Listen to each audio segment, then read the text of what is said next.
Hello, I welcome you all in this course on steam and gas power systems. Today we will start with the analysis of impulse steam turbine, and during this analysis we will go for the velocity diagram. We will develop a velocity diagram for impulse turbine, output and efficiency of single stage turbine, and we will try to solve one example also. Velocity diagram. Suppose there is a blade of an impulse turbine, this is a blade, and as I stated in my earlier lecture, the steam entering the blade should be such that the angle of entry steam entering the blade should be such that the steam glides over the blade. Okay, and this steam which is coming to the blade will definitely enter at a certain angle, right, and this angle is known as blade inlet angle, right. Now, this is the case when the blade is stationary. Blade is stationary, steam is entering the blade at a certain angle, and this angle is known as, from this line, the tangential line is blade inlet angle, and this velocity is, let us say, v. Now, in turbines, as we discussed earlier, this blade is also moving with a certain velocity u in this direction. So, when the blade is moving with a certain velocity u in this direction, then this u means it is like this. This is also moving in this direction. Now, what is going to happen in this case? In that case, the net velocity through which the steam is entering the blade is going to be vector v plus, Vx is going to be vector u. And since it is moving with a certain velocity, this angle will also change, right, and this angle will also change, and the change angle will be like this, right. So, we have to keep our nozzle in this direction at alpha, not at direction of beta. So, nozzle has to be kept in direction of alpha, blade is moving in this direction, and this angle will change to beta relative to the blade. Now, we have two types of angles, one angle alpha which is absolute, another angle beta which is relative to the blade velocity, relative to the blade, right. So, nozzle will be in this direction, and since the blade is moving with the velocity, certain velocity, the steam will enter the blade with relative to this at angle beta, right. So, this velocity is known as absolute velocity, this is absolute velocity, and this angle alpha is known as nozzle inlet angle. Nozzle angle, that is equal to alpha 1, let us say this is inlet, so it is alpha 1. Now, this velocity is relative to the blade, so this is denoted by Vr, relative to the blade, Vr1, and this angle beta is blade inlet angle.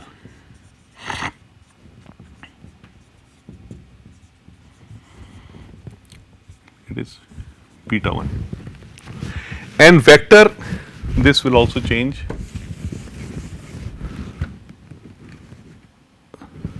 So, vector V1 is equal to vector u plus vector Vr1, or blade velocity, because we can measure the absolute velocity, Vr cannot be measured, it has to be determined. So, we will write Vr1 vector is equal to vector V1 minus vector u, right. This is about the inlet. Now, steam is gliding over the surface and leaving from this side. Steam is leaving with a certain velocity Vr2 at an angle beta 2. So, blade inlet, so blade outlet angle is beta 2. This velocity is Vr2 is relative to the blade. Blade is still moving in this direction with velocity u, right. So, VR2 is again going to be V2 minus U. So, this is going to be the absolute velocity of steam leaving the blade, and this absolute velocity of steam leaving the blade will be at alpha 2 angle. This angle is going to be beta 2, this angle and this angle both are same, beta 2, right. So, this is beta 2, this is alpha 2, V2 and U. Now, if we transform this angle or these velocities into the single diagram, that is going to be the velocity diagram. So, velocity U is common in all the cases, this is U, this is velocity of the blade, right, and this velocity V1, this one at an angle alpha 1, right, and this angle alpha 1, and then this is VR1 and this is beta 1, this angle beta 1, this is the blade inlet angle, the blade inlet angle, this is VR1 and blade inlet angle is beta 1. This is inlet velocity diagram. Now, what we are doing, we are just combining these two diagrams into a single diagram for the purpose of analysis. That makes analysis easier. Now, regarding VR2, this is going to be the VR2, right, and then this angle beta 2, this is going to be the blade outlet angle beta 2, and if we combine this with this one, we will be getting V2. So, this all these velocities, directions of velocities are transformed into a single diagram, that makes the analysis easier. So, this is absolute velocity at inlet, this is absolute velocity at inlet, and this is angle alpha 2. Now, certain component of these velocities is producing output, because this is your channel, this is turbine blade channel, steam is entering like this, blade velocity U in this direction, and this is absolute velocity at inlet, and this is alpha 1 and this is beta 1, right. The component of coming inlet steam, component of inlet steam in the direction of the velocity will exert force on the blade, right, and this is known as whirl component of steam. So, V1 cos alpha, V1 cos alpha, right, this will be the force or the momentum in this direction, right. Now, again the steam is leaving the blade at a certain velocity. Now, this is alpha 2, V2, VR2, beta 2. Now, component, this component which is leaving, because entering momentum minus leaving momentum. So, this vector cos alpha 2, right. This will be the net force, this will be causing the net force multiplied by the mass flow rate, multiplied by the mass flow rate, multiplied by the mass flow rate. This will be the net force which is exerted on the blade and which is causing the blade to move. Okay. Now, this is itself is in negative direction, right. So, this is known as whirl component VW, and this is VW1 and VW2, and if you take their absolute values, they will be added, because this is also in negative direction, right. So, the force is going to be M VW1 plus VW2 or mass flow rate VW. VW is whirl component, V1 cos alpha 1 plus V2 cos alpha 2. But it is interesting to see here, that will be, I mean, will be useful in later on in the analysis, that V1 cos alpha, V1 cos alpha 1 plus V2 cos alpha 2 is equal to VR1 cos beta 1 plus VR2 cos beta 2. That is the benefit of velocity diagram. We can have, I mean, use the skills of trigonometry and find some expression. So, will component can be taken in two ways. Either we take cos of V1 and V2, or absolute velocity of at inlet angle, cos of inlet angle or outlet angle, or cos of blade angles at inlet and outlet for relative velocity at inlet and relative velocity at outlet. So, this will give us will component, mass flow rate, and that will be the force on the blade. Now, force into velocity will give the power. So, F into V, F into U will give the power, and that is going to be m dot VW U. Now, this power, because power is normally expressed in terms of kilowatts, so divided by 1000. So, we can comfortably say that output of a turbine, impulse turbine, output power is mass flow rate VW1 plus VW2 or VW2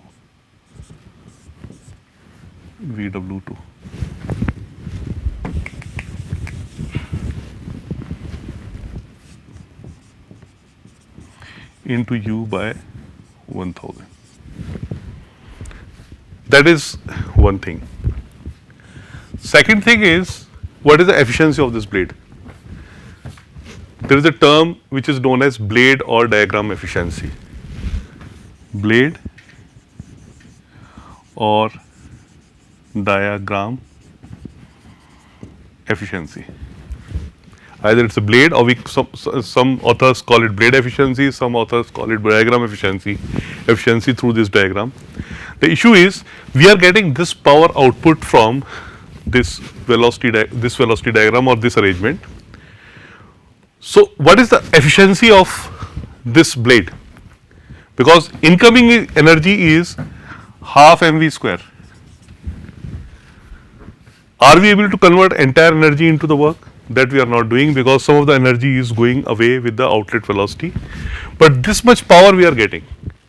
So, blade efficiency is output divided by half mv square. M is mass flow rate. So, if we take this into account, then blade or diagram efficiency of impulse turbine is going to be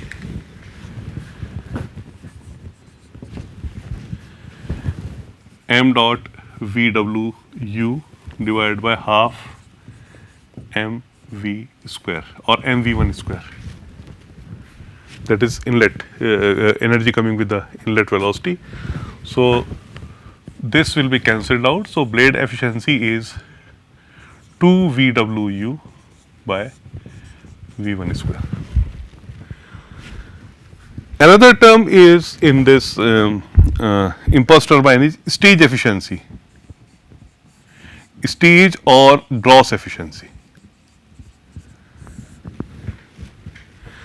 Stage means, stage is a combination of nozzle and the blade, because if we take a turbine stage is a combination of a nozzle and a blade. So, combined efficiency is going to be enthalpy drop in the blade. It is how much part of the enthalpy drop in, not in the blade, in the nozzle is converted into the useful work. So, output, so the gross efficiency is going to be the output, gross efficiency is going to be the output is VWU mass flow rate, that is output, right, divided by enthalpy drop in the stage. Enthalpy drop multiplied by this is specific total enthalpy drop, or this delta H is mH, right. Now, gross efficiency can further be expressed as VWU by half mv square multiplied by half mv square divided by delta H. is delta H multiplied by m. Right. Now, this we have already done. This is stage efficiency, sorry, blade efficiency. So, this is blade efficiency. So, gross efficiency is blade efficiency, and this, if you remember about the nozzle, this is the enthalpy drop and this is the kinetic energy of the steam which is leaving the nozzle. So, this is the efficiency of the nozzle. So, stage efficiency is the product of blade efficiency and efficiency of the nozzle. So, definitely stage efficiency is less than the blade efficiency. If there are no friction losses in the passage, then relative velocity at inlet should be relative velocity at outlet, because in impulse turbine, okay, there is the steam is simply gliding on the surface. So, when steam is only gliding on the surface, then when steam is only gliding on the surface, then this is VR1, and simply it is gliding on the surface and leaving from this side, then VR2. So, this velocity should not change, but due to friction there is a change in this velocity in actual practice, and this energy loss in friction is mVR1 square minus VR2 square divided by 2. This is kinetic energy based on the relative velocity at inlet minus kinetic energy based on the relative velocity at outlet will give the friction losses in the passage. Now, third thing is, this is the component we are getting which is rotating the shaft. Now, this component will cause thrust along the axis of the shaft. This is the axis of the shaft. So, this is the force Vf1, which is, this is the flow, velocity of flow. This velocity of flow component will cause thrust on the shaft. In ideal case, this is Vf1 and this is Vf2. In ideal case, Vf1 should be equal to Vf2, then there is no thrust along the axis of the shaft. If Vf1 is not equal to Vf2, then there is going to be a thrust along the axis of the shaft, and that is going to be mass flow rate Vf1 minus Vf2 divided by, you can say, 100 kilonewtons. Sorry, 1000 kilonewtons. Right. Now, based on these formulas, let us do analysis of a impulse turbine. The statement of the problem is given here. Saturated steam at 1000 kilopascal, 1000 kilopascal is 10 bar. 10 bar pressure enters a D level steam turbine. It is a single stage steam turbine consisting of a one row of blades and one row of the nozzles. Exhaust is 100 kilopascal. 100 kilopascal is almost atmospheric pressure. There are 4 nozzles in the turbine, and each one is inclined at 20-degree angle to the plane of the wheel. The average peripheral speed of the blade is 400 meters per second. Obtain the best angle for the blades if inlet and outlet angles are same. What is the approximate power developed if the area at the throat of each nozzle is 20 millimeter square? So, if first of all we will draw this cycle on a temperature entropy diagram Ts. We can make use of Molar diagram also. Molar diagram Molar diagram is easy to use. However, we will start with this one. We assume that the steam which is entering the turbine is saturated and it is expanded in the turbine, state 1 to state 2. Now, it is expanded in a nozzle. So, when the steam is expanded in a nozzle, first of all, from the steam table we will get the value of H1. So, just refer the steam table, and at 10 bar we will get the value of enthalpy 2777.1. H1 is equal to 2771 kilojoules per kg. S1 will take this is entropy. So, entropy is 6.585 6.585 kilojoules per kg Kelvin. Now again the same thing we will use here. S2 is equal to S1 because it is isentropic process, right.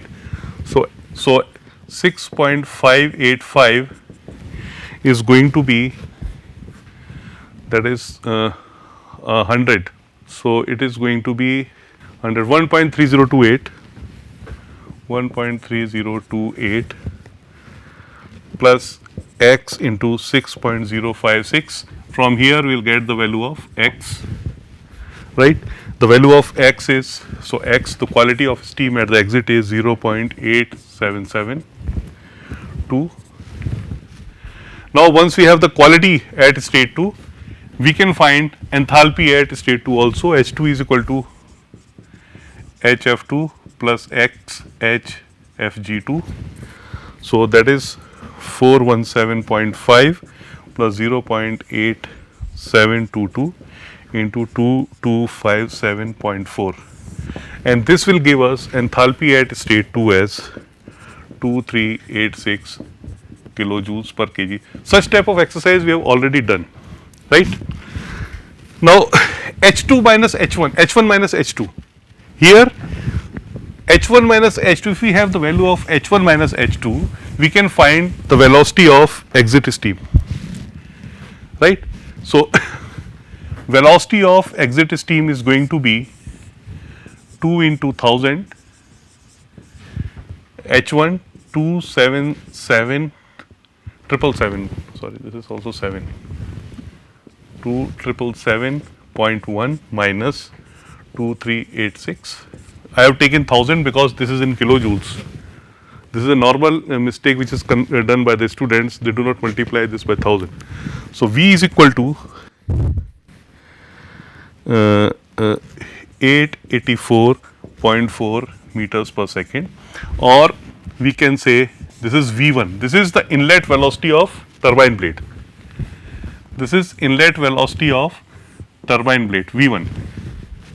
So V1 is 884.4 meters per second,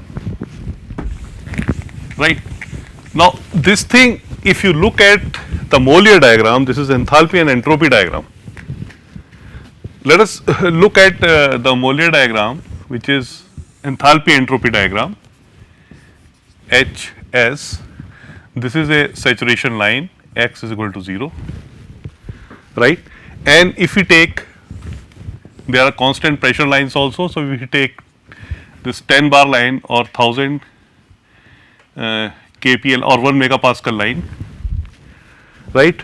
Draw a vertical line, it is a constant entropy diagram, and when it cuts the 100 kPa line, that is state 2, this is state 1, and in this diagram there are constant quality lines also. Sorry, this is x is equal to 1. So constant quality lines also. So x is equal to 0.9, 0.8, 0.7, something like that. So from this diagram, you can immediately find H1 minus H2. That is the benefit of Molar diagram. Immediately you can find H1 minus H2 and quality of steam as well. Anyway, we have the inlet velocity of steam in the steam turbine. Peripheral velocity of a steam turbine is 400 meters per second. If you look at the statement, peripheral velocity is 400 meters per second. So 400 meters per second is peripheral velocity.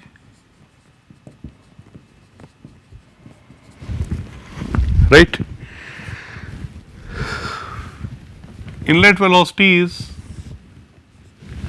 884 4 meters per second. This angle, inlet angle is given here. Each one is inclined at 20 degree angle, right. So inlet angle is given. Now we can easily make the triangle. I mean, using the skills of trigonometry, we can find the value of VR1. There are several ways of doing it. You take x component and y component, right, and square them and add them, or you can find the value of tan beta 1 also. Tan beta 1 is equal to how much? 884.4 sin 20, right, divided by 884.4 cos 20 minus 400. This will give the value of beta 1 as 35 degree. Once we have the geometrically it can also be done, analytically it can also be done. So just draw from here a line at 35 degree, and when it is cutting there, this will give the VR1. So all problems related with the velocity diagram can be done geometrically and trigonometrically. So this gives the value of beta 2 also as, let us have beta 2 also as 35 degree. This is also 35 degree because it is given here.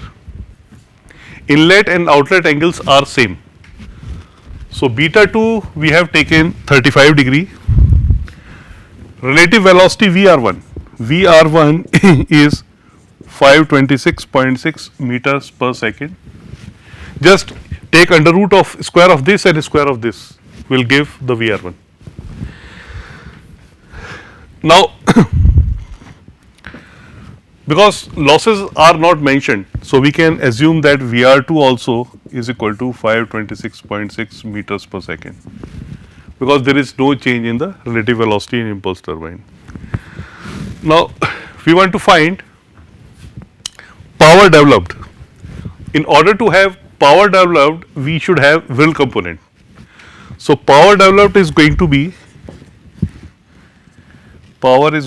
because we don't have the value of V2, though we can calculate, but there is no need. We will take VR1 cos beta 1 plus VR2 cos beta 2.